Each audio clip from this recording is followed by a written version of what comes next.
Now, it's been 1 week since those destructive tornadoes in Kentucky, but tonight we'll look back at one that tore through southern Illinois 64 years ago today.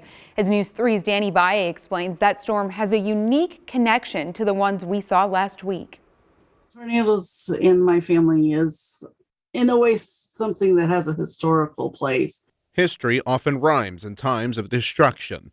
These headlines describe the crisis in western Kentucky today, except these were printed 64 years ago after a tornado tore through southeast Missouri and southern Illinois in 1957, a time before storm warnings. He got off work and he actually thought it was just your normal bad thunderstorms until he turned the corner and saw his house gone.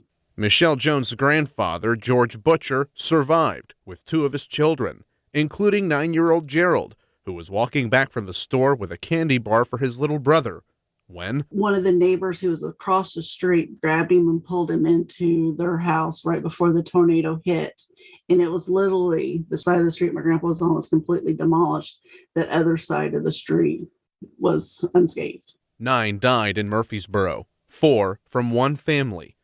They were George Butcher's wife and 3 children, and getting recovery help was tougher in those times. Growing up and hearing my grandfather tell the stories of his tornado experience and who did and honestly did not help.